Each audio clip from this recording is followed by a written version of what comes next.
So friends, let's start with the concept of provident fund. Why do we create provident fund? So provident fund is a concept created so that we can create some kind of savings for an employee for his future. कैसे होता है ना, saving is very important aspect of everyone's life. जब आप पैसे कमाना चालू कर देते हो ना, whenever you are having income in your life, you know, as a human being, what we will do? बोलो. जब आप पैसे कमाना करते हो तो क्या कर लोगे? सेविंग्स करोगे कि एक्सपेंडिचर करोगे? थोड़ा सा एक्सपेंडिचर करेंगे, थोड़ा सा सेव करेंगे. हाँ, तो ये थोड़ा सा एक्सपेंडिचर करेंगे, थोड़ा सा सेव करेंगे ना, ऐसा थियोरेटिकली अच्छा लगता है. लोग ना जितना कमाते हैं ना उतना एक्सपेंडिचर करते हैं, और उनके पास सेविंग जो होती है ना वो नहीं होती, यूजुअली नहीं होती. This is a wrong formula. जितना कमाते उतना खर्चा करते हैं. कुछ लोग तो और खतरों के खिलाड़ी होते हैं, जितना कमाते हैं उससे ज्यादा खर्चा करते हैं, ठीक है ना.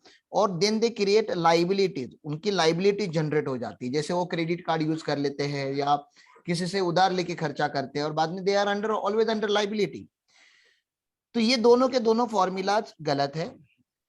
कुछ लोग बोलते हैं हाँ सर हम थोड़ा सा इनकम कमा लेंगे, फिर थोड़ा सा खर्चा कर लेंगे, और फिर जो बच जाएगा वो क्या हो जाएगा? सेविंग्स. ये भी फॉर्मूला गलत है, ठीक है ना. ये फॉर्मूला भी गलत है, क्योंकि यहाँ पे हो क्या रहा है, आप खर्चे कॉन्शियसली कर रहे हो लेकिन सेविंग्स अनकॉन्शियसली हो रही है.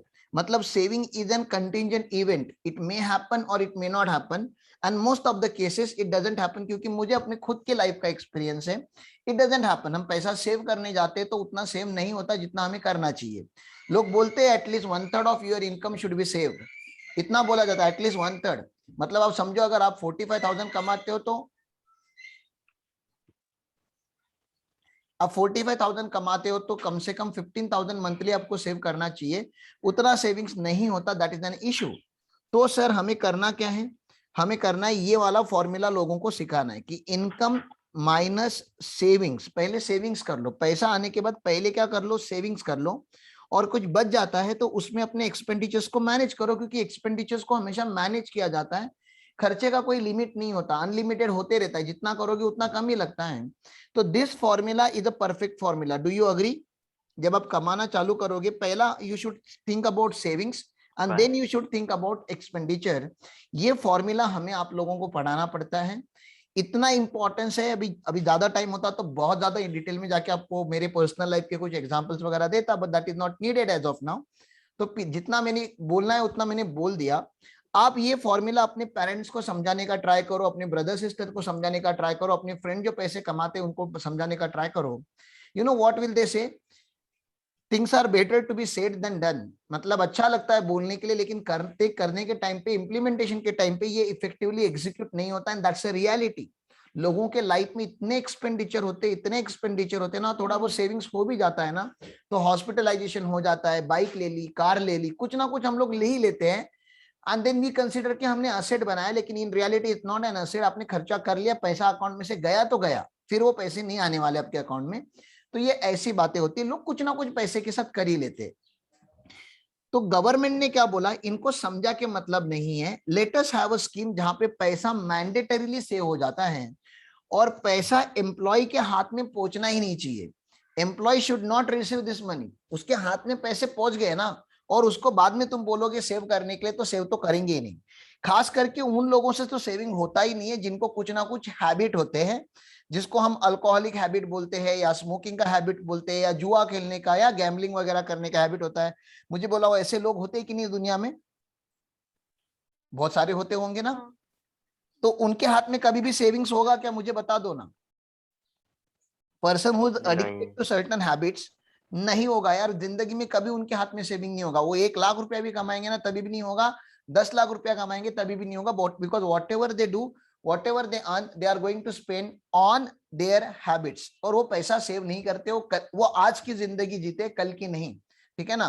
तो ये बात मुझे आपको बतानी थी. तो एम्प्लॉयर ने क्या कर लिया, गवर्नमेंट ने एम्प्लॉयर को बता दिया कि सुनो, आप एक बहुत बड़ी ऑर्गेनाइजेशन हो, आप अपने जो हजारों एम्प्लॉइज होते हैं उनके हाथ में पूरा का पूरा पैसा देने के अलावा एक काम करो. अगर किसी की सैलरी 50,000 रुपया है तो उसकी सैलरी में से 5,000 रुपया डिडक्ट करो और मैंडेटरली सेव करो उसके बिहाफ पे।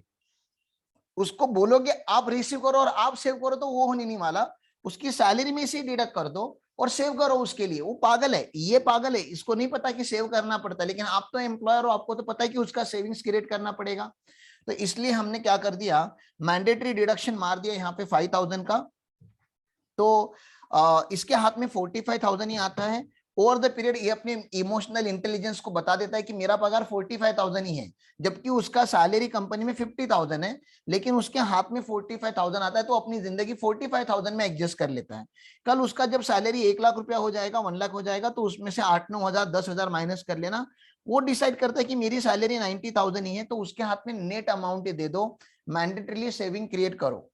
एक मिनट। हाँ,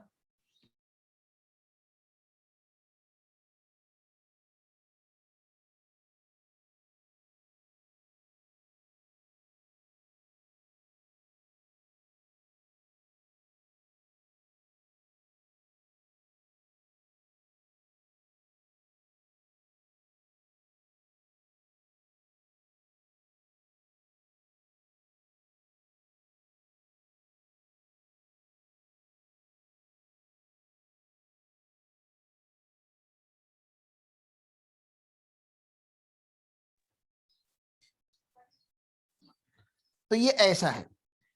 आपको नहीं लग रहा पीएफ में अगर खाली एम्प्लॉय सेव करेगा अपने सैलरी में से, टेक्निकली एम्प्लॉयर सेव करता है लेकिन एम्प्लॉय का कंट्रीब्यूशन है, एम्प्लॉयर का भी थोड़ा ऑब्लिगेशन बनता है कि यार थोड़ा अपने पॉकेट में से भी एक्स्ट्रा डाल दे तो उसका एक रिटायरमेंट फंड डेवलप हो जाएगा ना, एक अच्छा फंड डेवलप हो जाएगा। आपको नहीं लग रहा है एम्प्लॉयर को भी थोड़ा कंट्रीब्यूट करना चाहिए? बोलो। हाँ हाँ, दोनों मिलके करेंगे तो अच्छा अमाउंट जमा हो जाएगा ना। तो एम्प्लॉय का 5,000 और एम्प्लॉयर का 5,000 दोनों का मिला के 10,000 अगर किसी के अकाउंट में हर महीने जमा करोगे ना आप, तो मार्क माय वर्ड, अगर 20 साल के बाद उस फंड को आप देखोगे ना, it will be a huge amount, lakhs में होगा, ठीक है ना, मल्टीपल लैक्स में होगा। तो इसलिए प्रोविडेंट फंड एक इंपॉर्टेंट कॉन्सेप्ट है। तो प्रोविडेंट फंड में पैसा जमा कौन कौन करता है? एम्प्लॉय डेफिनेटली, क्योंकि एम्प्लॉय के लिए इन्वेस्टमेंट है। एम्प्लॉयर भी एम्प्लॉय के नाम पे जमा करता है, और जितना पैसा प्रोविडेंट फंड में जमा हुआ है उसके ऊपर फंड जो है वो इंटरेस्ट क्रेडिट करता है। फंड के टाइप कितने कितने हैं? तो स्टैट्यूटरी प्रोविडेंट फंड होता है, रिकॉग्नाइज्ड प्रोविडेंट फंड होता है, अनरिकॉग्नाइज्ड प्रोविडेंट फंड होता है, और पब्लिक प्रोविडेंट फंड होता है। ये होता है। अभी इसी में ही मैंने यहाँ पे एक ऐड किया है सुपर एन्युएशन फंड, उसकी भी बात यहाँ पे ही करेंगे। सुपर एन्युएशन फंड मतलब रिटायरमेंट फंड। कुछ लिमिट्स यहाँ पे गवर्नमेंट ने चेंज कर दी, इसलिए सुपर एन्युएशन फंड को भी हमने यहाँ पे कंसिडर किया है।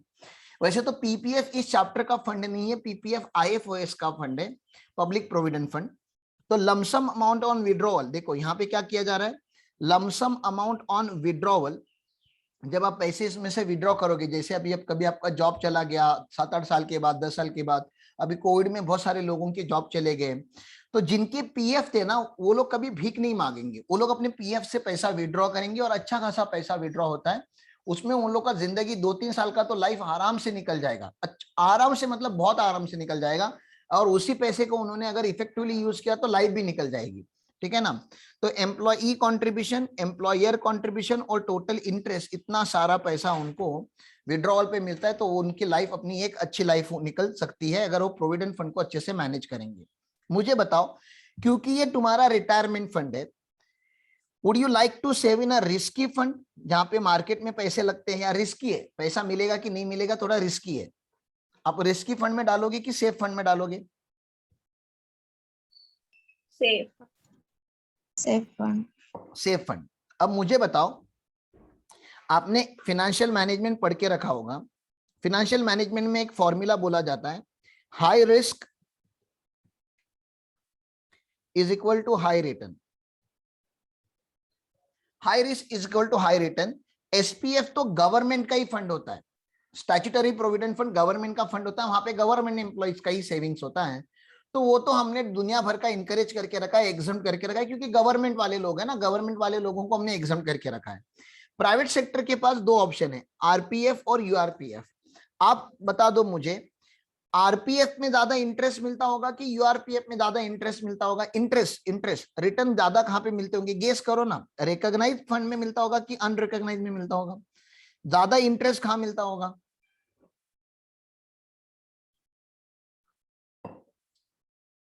इमेजिन करो, गेस करो, ज्यादा इंटरेस्ट कहां मिलता होगा? अनरिकॉग्नाइज में ज्यादा मिलता है। क्यों अनरिकॉग्नाइज ज्यादा क्यों मिलता है सर? अनरिकॉग्नाइज थोड़ा रिस्की है और यहाँ पे पैसा सेव करने के लिए, लोगों को इंकरेज करने के लिए ऑब्वियसली वो जो फंड होगा वो ज्यादा पैसे देगा। लेकिन क्योंकि ये इनकम टैक्स में रिकॉग्नाइज नहीं है, इसके ऊपर कोई कंट्रोल नहीं है, इसके ऊपर कोई ऑब्जर्वेशन नहीं है, हमें नहीं पता फंड जो पीएफ है अपना फंड पॉजिटिवली यूज कर रहा है कि मिस यूटिलाइज कर रहा है, कैसे, हमें उसका कंट्रोल नहीं है क्योंकि वो अनरिकॉग्नाइज फंड है। ऑब्वियसली उसके ऊपर भी कुछ ना कुछ छोटे मोटे रेगुलेशंस होंगे, लेकिन जो रिकॉग्नाइज होता है वो हाईली रेगुलेटेड होता है।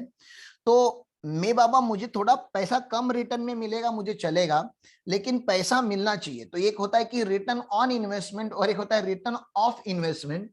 तो मैं तो चाहता हूं कि रिटर्न ऑफ इन्वेस्टमेंट हो, उसके ऊपर थोड़ा सा इंटरेस्ट मिल जाएगा, मैं खुश रहूंगा। यहाँ पे रिटर्न ऑन इन्वेस्टमेंट अच्छा है, लेकिन रिटर्न ऑफ इन्वेस्टमेंट थोड़ा डाउटफुल है, तो I don't want to invest into unrecognised provident fund. तो ऐसी कुछ बात होती है। तो गवर्नमेंट हमेशा क्या करता है? अनरिकॉग्नाइज्ड प्रोविडेंट फंड को डिस्करेज करता है और रिकॉग्नाइज्ड प्रोविडेंट फंड को इनकरेज करता है। तो ऐसी बातें यहाँ पे की जाएंगी। चलो बात करते हैं, मुझे बताओ इनके टैक्सेबिलिटी की अभी बात करेंगे हम। Tax treatment of different provident funds. Employee का कंट्रीब्यूशन एक इन्वेस्टमेंट है, do you agree with this? Employer ने जो पीएफ में पैसा लगाया उसका नेचर क्या है? वो एक इन्वेस्टमेंट है ना उसके लिए, जैसे फिक्स डिपॉजिट में पैसे लगाते हैं। हेलो, अरे अभी तो सेविंग्स की Yes. आप सेविंग्स करोगे तो आपके लिए इन्वेस्टमेंट है। और इन्वेस्टमेंट करोगे तो जिंदगी में याद रखना, पूरे इनकम टैक्स में एटीसी करके एक सेक्शन है जो आपको बेनिफिट देता है। एटीसी में 1.5 लाख का डिडक्शन मिलता है। सुना तो होगा आपने, इतना मतलब चैप्टर 6 से आपका हुआ नहीं, लेकिन at least you must have heard it somewhere कि एटीसी में 1.5 लाख तक का डिडक्शन मिलता है इन्वेस्टमेंट करोगे तो। सुना है आपने ऐसा कुछ?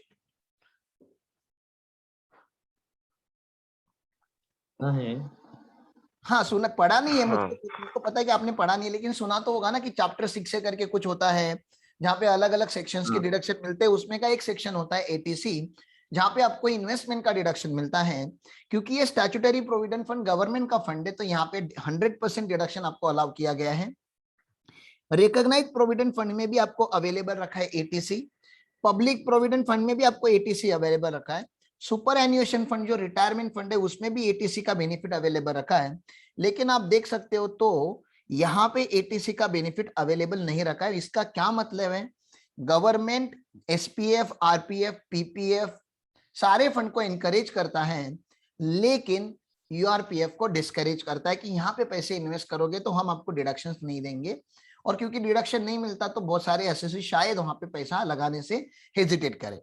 दूसरा, आपके अकाउंट में कोई और पैसा डिपॉजिट करता है, कोई और मतलब आपका एम्प्लॉयर ही है, आपके अकाउंट में आपका एम्प्लॉयर भी अपने पॉकेट में से पैसे जमा करता है। Isn't it your income? जल्दी बोलो, ये इनकम ही हो गया ना आपका? अरे बोलो। यस यस यस, ये आपका इनकम ही है, और जहां पे इनकम होता है वहां पे वो टैक्सेबिलिटी आनी चाहिए। एम आई राइट? हाँ जहां पे इनकम है वहां पे टैक्सेबिलिटी आनी चाहिए। तो सर यहाँ पे देखो ना क्या कर दिया उन्होंने, एम्प्लॉयर्स कंट्रीब्यूशन को, जो इनकम है आपका, एम्प्लॉयर कंट्रीब्यूशन जो आपका इनकम है, उन्होंने एसपीएफ में एग्जेम्प्ट रख दिया क्योंकि ये गवर्नमेंट एम्प्लॉय है। गवर्नमेंट एम्प्लॉय है तो उन्होंने बोला हमारा एम्प्लॉय है ना, इसको एग्जेम्प्ट कर दो, इसको टैक्सेबल मत करो। पब्लिक प्रोविडेंट फंड में तो ऐसा कुछ होता ही नहीं है, क्योंकि public provident fund students, professional लोग, हम जैसे लोग ओपन करते, तो वहां पे एम्प्लॉयर होता ही नहीं, तो यहाँ पे बात ही मत करो। ये जो बात है अभी मैं थोड़े टाइम के बात करूंगा, ये एग्जम्प्ट होता है लेकिन कुछ लिमिट वहां पे लगा के रखा है, परक्यूजिट्स का लिमिट है। मुझे इतना बता दो ना, इन दोनों की ही बातें अभी आपको करनी है, आरपीएफ और यूआरपीएफ में ज्यादा बातें आपको करनी है। एसपीएफ में फुल्ली एग्जम्प्ट रखा है क्योंकि गवर्नमेंट सेक्टर का है। आरपीएफ में एग्जम्प्ट रखा है लेकिन up to 12% of salary exempt रखा हुआ है।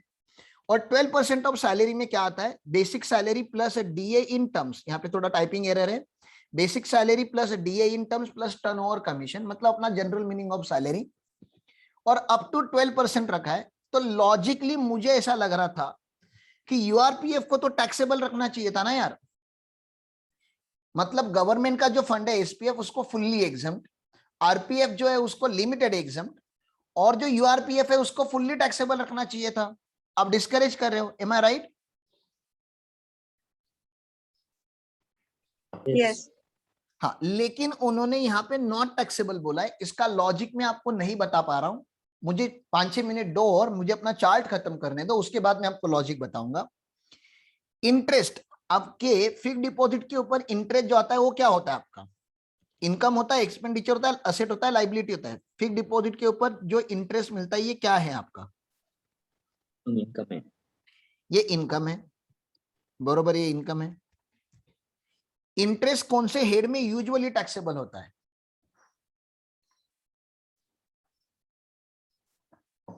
कहीं भी इंटरेस्ट आप कमाते हो, interest on debenture, interest on investment, कौन से हेड में टैक्सेबल होगा, जल्दी बोलो ना।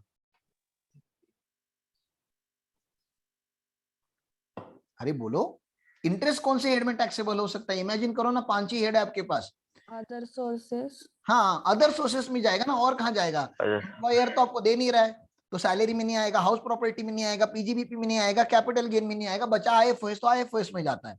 तो इंटरेस्ट आईएफओएस में टैक्सेबल होगा, एकदम लॉजिकली बात करेंगे तो इंटरेस्ट भी सर इनकम होता है, यहाँ पे टाइप नहीं हुआ है, इंटरेस्ट भी इनकम होता है, क्योंकि गवर्नमेंट फंड है एसपीएफ फुल्ली एग्जम्प्ट रखा है, प्राइवेट वाला जो फंड है आरपीएफ उसको एग्जम्प्ट रखा है, लेकिन खाली 9.5% पर एनम तक एग्जम्प्ट रखा है।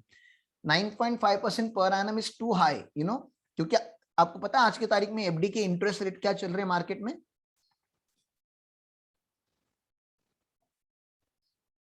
बोलो।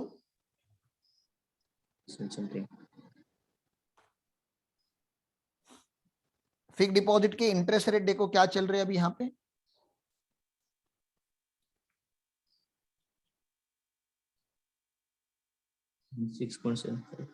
ये देखो, स्टेट बैंक ऑफ इंडिया में 2.9 से 5.4 का इंटरेस्ट चल रहा है, और सीनियर सिटीजन का छोड़ दो, सीनियर सिटीजन की बात नहीं करें अपन लोग, मतलब 5 to 6% के ऊपर इंटरेस्ट नहीं है, ठीक है ना। यहाँ देखो आप, 5 to 6% के ऊपर इंडिया में इंटरेस्ट नहीं है, जबकि हमने एग्जाम कितना करके रखा हुआ है, हमने एग्जाम करके रखा हुआ है सर, हमने एग्जाम करके रखा हुआ है यहाँ पे 9.5%, तो that is very handsome amount of interest जो हमने एग्जाम करके रखा है। इसके भी ऊपर अगर आपको इंटरेस्ट मिलता होगा तो एक्सेस टैक्सेबल।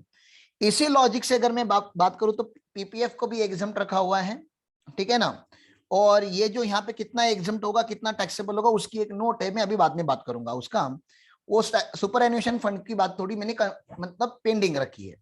मेरे लॉजिक से ये टैक्सेबल हो जाना चाहिए था, क्योंकि गवर्नमेंट को फुल्ली एग्जाम्प्ट रखा है, प्राइवेट सेक्टर जो रेगुलराइज है उसको लिमिटेड एग्जाम्प्ट रखा हुआ है, और जो अनरेगुलराइज है, जो अनरिकॉग्नाइज है, उसको गवर्नमेंट ने फुल्ली टैक्सेबल करना चाहिए था, लेकिन गवर्नमेंट ने लिख दिया नॉन टैक्सेबल। लॉजिक अभी उसका समझने की बात यहां पे आ गई। सर, आपने जब इन्वेस्ट किया तब आपको डिडक्शन मिला, आपने जब पैसे कमाए तब हमने एग्जम्पशन दिया, जब पैसे आप विड्रॉ करोगे लमसम, इन्होंने बोला फिर भी एग्जाम। सर यहाँ पे फिर भी एग्जाम मतलब यहाँ पे कौन सा फॉर्मूला चलता है, ध्यान दो जरा, यहाँ पे फॉर्मूला चलता है ट्रिपल ई का, ई ट्रिपल ई का फॉर्मूला, एम्प्लॉयर का contribution exempt, interest exempt, withdrawal, final withdrawal वो भी एग्जाम्प्ट, मतलब इससे ज्यादा बेनिफिशियल फंड तो होगा ही नहीं ना टैक्सेशन के लैंग्वेज में, बोलो। बरोबर। अरे सब कुछ एग्जाम, एम्प्लॉयर का पैसा एग्जाम, उसके ऊपर आने वाला इंटरेस्ट एग्जाम, और जब विड्रॉ करोगे तभी भी आपके ऊपर टैक्स नहीं लगेगा, मतलब जिंदगी में इसके ऊपर टैक्स नहीं लगेगा, और जब इन्वेस्ट कर रहे थे आप तभी आपको डिडक्शन भी दे दिया, तो डिडक्शन और एग्जम्पशन दोनों दे दिए, इससे अच्छा प्रोविडेंट फंड हो ही नहीं सकता। इसलिए गवर्नमेंट वाले जो लोग होते हैं ना, गवर्नमेंट एम्प्लॉइज, वो लोग बहुत खुश होते हैं रिटायरमेंट के टाइम पे, क्योंकि उनके ऊपर यूजुअली टैक्सेबिलिटी नहीं आती, जो भी रिटायरमेंट के फंड्स उनके होते हैं उसके ऊपर टैक्सेबिलिटी नहीं आती। आपने देखा दुनिया भर के फंड्स हमने पढ़े, उनको गवर्नमेंट एम्प्लॉयज को उन्होंने एग्जाम करके रखा हुआ है। प्राइवेट सेक्टर वालों को बोला है कि तुमको भी एग्जाम देंगे, लेकिन स्टार मारा हुआ है। आपको कभी भी पता होता है स्टार मारते हैं तो ऐसा लिखा होता है ना, टर्म्स एंड कंडीशन अप्लाई, सुना आपने कभी? स्टार ऐसे terms मारा and- होता है ना, टर्म्स एंड कंडीशन। हाँ। मतलब सर ये एग्जम्प्ट तो है, ये भी एग्जम्प्ट है और ये भी एग्जम्प्ट है, लेकिन यहाँ पे स्टार नहीं है, मतलब ये अनकंडीशनली एग्जम्प्ट है। और यहाँ एग्जम्प्ट के ऊपर स्टार है, मतलब ये एग्जम्प्ट तो है लेकिन ये कंडीशनली एग्जम्प्ट है। सर कंडीशन क्या है, किसी को पता है क्या? कितने साल मिनिमम मुझको जॉब करना पड़ता है? एनीबडी नोस कितने इयर्स का मुझे मिनिमम जॉब करना पड़ेगा? 5 years. कितना? 5 years. Yes exactly, minimum 5 years का आपको जॉब करना पड़ेगा। अगर आपने 5 इयर्स में अगर अपनी एम्प्लॉयमेंट छोड़ दी तो विद इन 5 इयर्स जो होता है ये टैक्सेबल होता है। आफ्टर 5 इयर्स अगर आपने पैसे विड्रॉ किए तो यहाँ पे ये एग्जम्प्ट होता है। ये पहला लॉ हो गया, ठीक है ना, ये पहली सिचुएशन हो गई जहां पे एग्जम्प्ट होगा। एग्जम्प्ट कब होगा? After 5 year, this is the thumb rule. मुझे बताओ, कोविड की वजह से बहुत सारी कंपनी ही बंद हो गई, और कंपनी यहां बंद हो गई जब आपके 4 साल कंप्लीट हुए थे कंपनी में, तो कंपनी बंद हो गई। बोलो ये क्या आपने अपनी चॉइस से जॉब छोड़ा है? आपकी कंपनी ही बंद हो गई? नहीं। नहीं। तो मुझे खाली आप लॉजिकली बता दो, अभी 4 साल के बाद कोविड की वजह से आपकी कंपनी बंद हो चुकी है, आपका जॉब जा चुका है, तो आपके पास पैसे नहीं थे, आपने जिंदा रहने के लिए पैसे पीएफ में से विड्रॉ किए। Should it become taxable because you have withdrawn with in 5 years? क्या ये टैक्सेबल होना चाहिए just because you have withdrawn with in 5 years? आपका मैं लॉजिक पूछ रहा हूं, विद इन 5 इयर्स मैंने विड्रॉ किया, लेकिन लॉजिक क्या है कि कंपनी बंद हो गई मेरी, शुड इट बिकम टैक्सेबल? ये मेरा सवाल है। नहीं, it should not become taxable.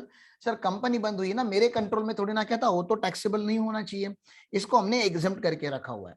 Sir हमारे यहाँ पे वुड कटर की बड़ी बड़ी मशीन होती है, अगर आपने देखा होगा, आपके यहाँ पे भी शायद होती होगी, महाराष्ट्रियन लैंग्वेज में या टिपिकल इस कोंकण के पार्ट में, अपने पार्ट में इसको ना बेनसा बोला जाता है। कभी आपने सुना है ऐसा word? It's not an abusive word. बेनसा सुना है आप लोगों ने? जहाँ पे बड़े बड़े पेड़ को कट करके ये बनाया जाता है, क्या बोलते हैं आप, प्लाई वगैरह बनाए जाते हैं। हाँ। बड़ी बड़ी मशीनरीज होती है। आप मैंने जो यहाँ पे देखा है, इतना रिस्की काम करते हैं ना वो लोग।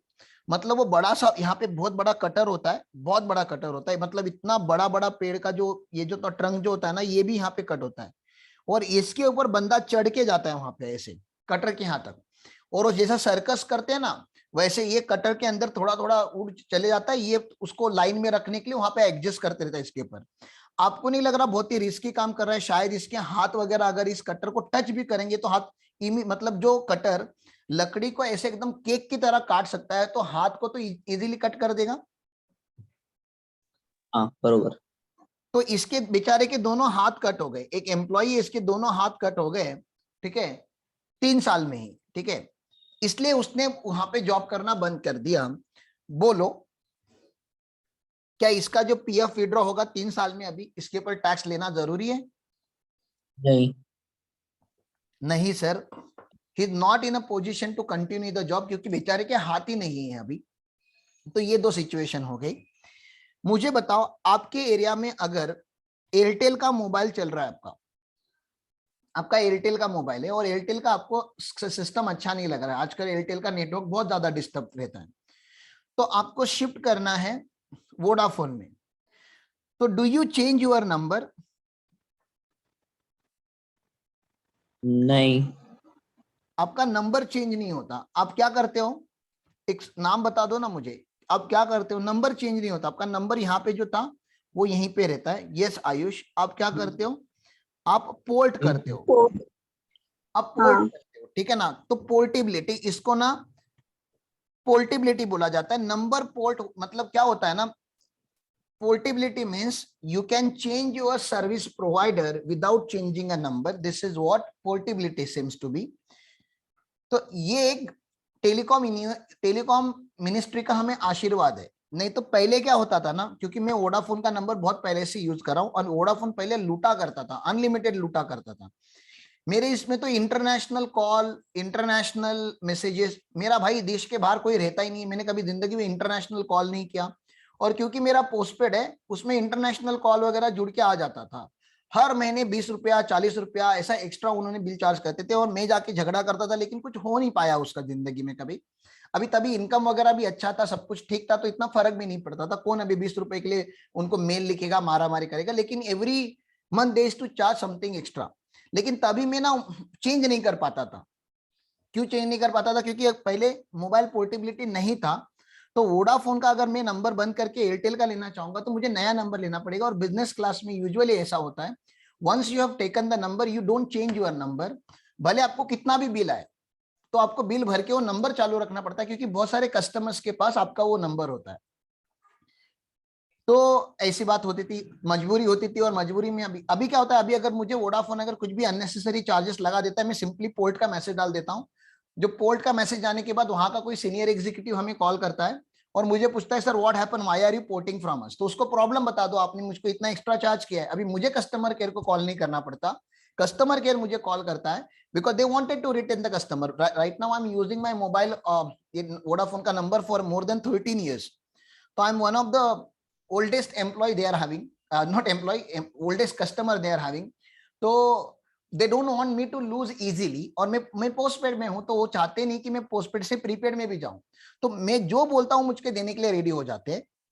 तो मैं आपको क्या बता रहा हूं, आपने किसी कंपनी में जॉब ज्वाइन किया, you have work here for 3 years, और 3 साल में आपको ये कंपनी से स्विच करना है, आपको नई कंपनी में ज्वाइन करना है। लेकिन आपको पीएफ भी विड्रॉ नहीं करना है। आपको पीएफ, पहली वाली कंपनी का पीएफ विड्रॉ नहीं करना है। आप नहीं चाहते कि पीएफ विड्रॉ हो आपका। क्यों सर? क्योंकि आपको पता है विद इन 3 years अगर आपने पीएफ विड्रॉ किया इन ऑर्डिनरी सर्कमस्टेंसेस तो ये टैक्सेबल हो जाएगा। आप नहीं चाहते कि इसको टैक्स करना है। तो नई कंपनी को आप जब ज्वाइन करते हो ना, तो यहाँ पे पीएफ पोर्टेबिलिटी भी अभी मिनिस्ट्री ने लाके दे दिया है। पीएफ को भी आपको पोर्ट किया जा सकता है without changing your PF number. Your PF account can be shifted from one employer to another employer. नई कंपनी में नया पीएफ आपका अकाउंट ओपन नहीं होगा, आपका पीएफ पोर्टेबिलिटी हो जाएगा। बोलो, मैंने जितने भी सिचुएशन क्रिएट किए क्या सारे के सारे आपको समझे? हाँ सर समझे। ठीक है ना? तो फटाफट देख लो यहाँ पे मैंने क्या क्या बोला।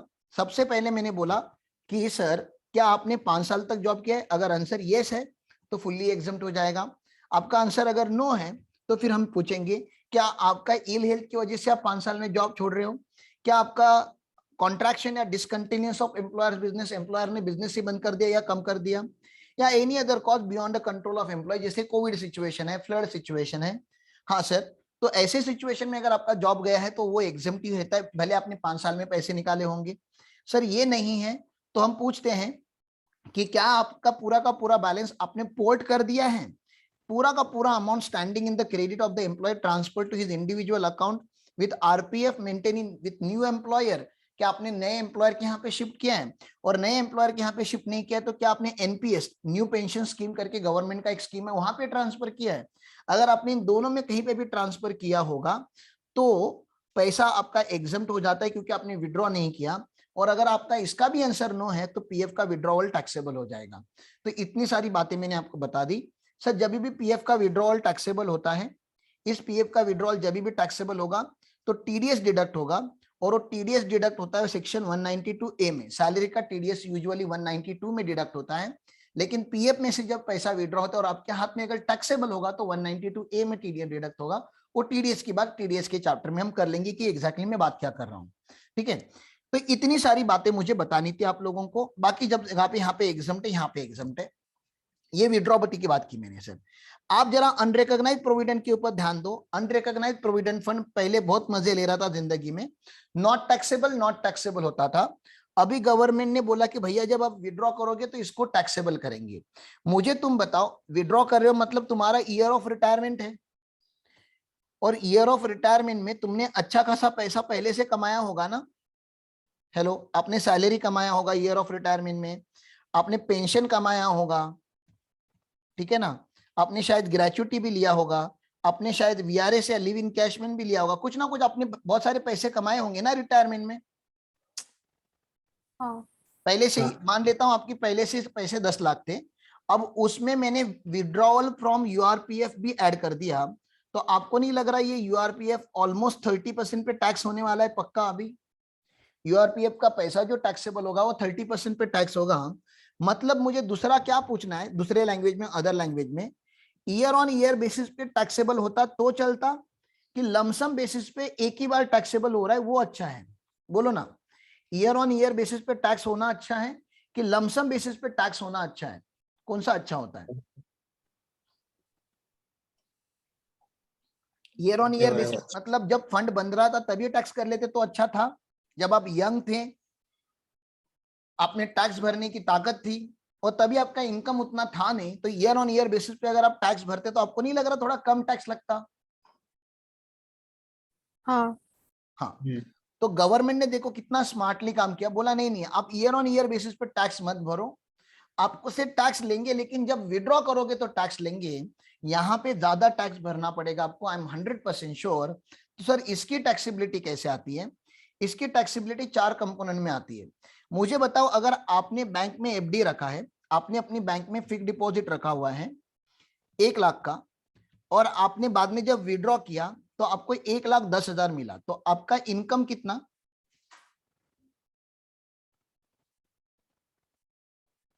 10,000. आपका इनकम तो 10,000 ही हुआ है ना, और ये 10,000 IFOS में टैक्सेबल होता है। क्यों सर? सर मेरा आपको मिला तो 1,10,000, अरे सर मुझे मिला 1,10,000 लेकिन 1 लाख तो मेरा ही था। तो वैसे पीएफ में भी आपको नहीं लग रहा, एम्प्लॉई का कंट्रीब्यूशन तो इनकम ही नहीं है ना, तो टैक्सेबल कैसे होगा? हाँ. जब पैसे मैं विड्रॉ कर रहा हूं तो ये मेरा इनकम ही नहीं है भाई, मैंने पैसे लगाए थे, मैं विड्रॉ कर रहा हूं, तो it is not an income, therefore not taxable, ये टैक्सेबल ही नहीं है, ठीक है ना, ये टैक्सेबल ही नहीं है। हाँ, एम्प्लॉयर कंट्रीब्यूशन जो आपने अभी विड्रॉ किया वो टैक्सेबल है, और क्योंकि एम्प्लॉयर ने दिया हुआ है तो ये IFS में टैक्सेबल है, इनकम फ्रॉम सैलरी में टैक्सेबल है, ठीक है। Interest on employee contribution, interest on employee contribution ये IFOS में टैक्स होता है, क्योंकि कोई भी इंटरेस्ट अगर मैं कमाता हूं तो इनकम फ्रॉम अदर सोर्सेस में टैक्सेबल होता है, सैलरी का और इसका कोई लेना देना नहीं, मेरी इन्वेस्टमेंट के ऊपर मैंने इनकम कमाया हुआ है। लेकिन interest on employer contribution, employer contribution अगर सैलरी हेड का है, एम्प्लॉयर कंट्रीब्यूशन अगर सैलरी हेड का है, ये अगर सैलरी की हेड का है तो उसका इंटरेस्ट भी सैलरी की हेड का ही है, क्योंकि डायरेक्टली इनडायरेक्टली हमें एम्प्लॉयमेंट की वजह से मिला है, तो write head for taxability is salary. तो ये यहाँ पे एक बातें आपको याद रखनी है। अभी मोस्ट इंपॉर्टेंट बात आपको मुझे क्या बतानी है कि सर अमेंडमेंट क्या हुआ है। अब मुझे बताओ, इंडिया में ऐसे कुछ कुछ एम्प्लॉयज है ना जिनका सैलरी करोड़ में है, बोलो do you agree with this? होंगे ना ऐसे कुछ एम्प्लॉय जिनका सैलरी करोड़ में है? आप गूगल करोगे ना top top top salaries in India, they are earning in crore. मान लो कोई एम्प्लॉय है जिसका सैलरी 10 करोड़ है, पर एनम सैलरी 10 करोड़ है, और हमने 12% ऑफ सैलरी एग्जेम्प्ट रखा हुआ है RPF में, तो आपको नहीं लग रहा 10 करोड़ का 12% 1.2 करोड़ आ रहा है, which is a very huge number. इतना बड़ा नंबर टैक्सेबल नहीं हो रहा है, बहुत बड़ा नंबर टैक्सेबल नहीं हो रहा है ना। अरे देखो ना, अगर किसी का सैलरी अगर 12 करोड़ का है और 12% ऑफ सैलरी पर एनम आप RPF में इन्वेस्ट कर सकते हो, और इतना अगर आप RPF में इन्वेस्ट करोगे तो 1.2 करोड़ तक नॉन टैक्सेबिलिटी आ रही है ना, मैं इस पॉइंट की बात कर रहा हूँ। 12% ऑफ सैलरी, अभी बाकी सारा भूल जाओ, ठीक है ना, बाकी सारा भूल जाओ, अभी यहाँ पे देखो इस पॉइंट के ऊपर ध्यान दो, 12% ऑफ सैलरी की बात हो रही है। अरे इतना बड़ा अमाउंट टैक्सेबल से बाहर निकाल दिया तुमने। जो बंदा करोड़ में कमा रहा है वो 1.2 करोड़ का एग्जम्पशन क्लेम कर रहा है PF यूज करके, जबकि कुछ कुछ गरीब लोगों का महीने का सैलरी 1 लाख रुपया, बेचारा एनुअली 12 लाख रुपया कमाता है, वो टैक्स भरता है इंडिया में, और ये 10-10 करोड़ भरने वाले लोग 1.2 करोड़ जैसे अमाउंट के ऊपर अगर टैक्स नहीं भरेंगे, तो आपको नहीं लग रहा इनजस्टिस हो रहा है देश में, कि बहुत ज्यादा जिसकी सैलरी वो बहुत ज्यादा एग्जम्पशन क्लेम कर रहा है? समझ में आ रहा है आपको मैं क्या बताना चाह रहा हूं? तो गवर्नमेंट ने बोला अभी ये रेस्ट्रिक्ट होगा 7.5 लाख पे। 12% तो है ही, 12% तो लिमिट है ही, लेकिन मैक्सिमम डिडक्शन जो होगा 3 फंड में, 3 फंड का अग्रीगेट डिडक्शन 7.5 लाख से ज्यादा नहीं हो सकता। ये एक मुझे अमेंडमेंट डिस्कस करनी है आप लोगों के साथ। टाइम आउट होने आया हुआ है, एक काम करते 8:30 को फिर से लॉग इन करते, 8:30 पे ये बात कंटिन्यू करता हूं मैं, अभी नहीं करता। इतना याद रखो अभी के लेक्चर का कि खाली अभी मॉनेटरी लिमिट नहीं है, मतलब 12% लिमिट नहीं है, 12% को आपको 7.5 लाख से कंपेयर करना है। Your exemption by using RPF can not exceed 7.5 lakh. उसको थोड़ा और डिटेल में बताऊंगा मैं आने वाले लेक्चर में, तो please log in again at 8:30।